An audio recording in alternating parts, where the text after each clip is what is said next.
குருவின் பார்வை பட்டால் ஒருவருடைய வாழ்க்கை உச்சத்துக்கே போயிடும். குரு பார்வை கோடி நன்மைன்னு சொல்லுவாங்க. குரு பார்வை பட்டால் திருமணம் தடை அகலும். பிரிந்து போன சொந்தங்கள் மீண்டும் வந்து சேருவாங்க. குருவின் அருளை பெற குருவுக்கு உகந்த மஞ்சள் நிறத்தில் ஆடை உடுத்தி எந்த காரியத்தை நம்ம செய்யும்போது அது வெற்றி மேலே வெற்றி தரும்.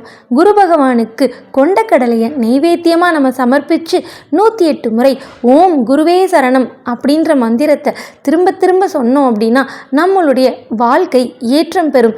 குருவுடைய பார்வை நமக்கு கிடைக்கும். அப்படி கிடைக்க கொண்டக்கடலையை எந்த விதத்தில் குருவுக்கு சமர்ப்பிக்கணும்னு பார்க்கலாம். கொண்டக்கடலை, அதாவது கருப்பு சுண்டல்னு சொல்லுவாங்க இல்லையா, அந்த கொண்டக்கடலை எடுத்து வியாழக்கிழமை நீங்கள் சாமி பாதத்தில் வச்சு தரும்படி கேளுங்க.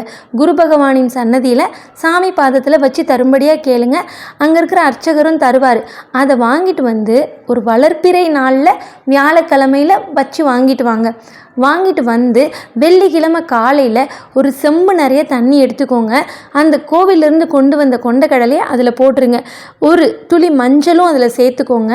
கையை வச்சு செம்பினுடைய வாய்ப்பகுதியை மூடிக்கோங்க. மூடிக்கிட்டு உங்கள் வீட்டில் கிழக்கு பார்த்து எங்கனாலும் அமர்ந்துக்கோங்க. கிழக்கு பார்த்து அமர்ந்துக்கோங்க.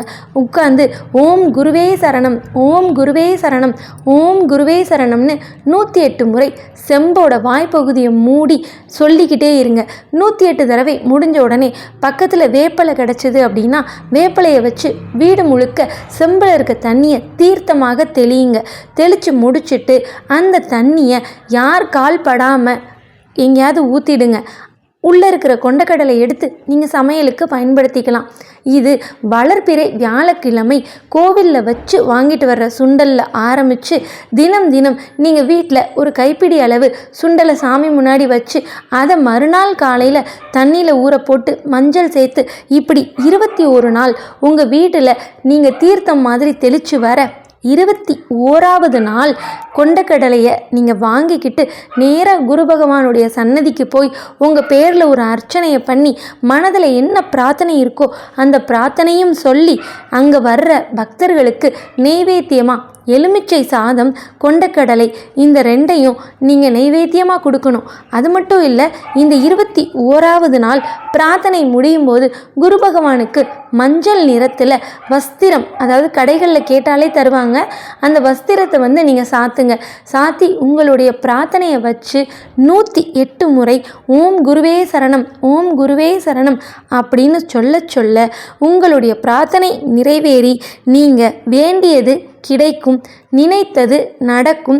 குரு பகவானின் பார்வை பரிபூரணமாக உங்கள் மீது விழும். உங்களுடைய வாழ்க்கை உச்சத்தை நோக்கி பயணிக்கும். இது நடக்கணும் அப்படின்னா இந்த 21 நாள் பிரார்த்தனை 21 வாரம் இல்லைங்க, ஒரு வளர்ப்பிறை வியாழக்கிழமையில் ஆரம்பித்து அன்னையிலிருந்து 21வது நாள் முடியும் போது வியாழக்கிழமை வருது அப்படின்னா ரொம்ப உத்தமம். இல்லை அப்படின்னா அடுத்து வர்ற வியாழக்கிழமையில் போய் நீங்கள் இந்த மாதிரி நைவேத்தியம் பண்ணி உங்களுடைய பிரார்த்தனையை முடிச்சுக்கலாம். இது சிறப்பான பலனை தரும். ஓம் குருவே சரணம்.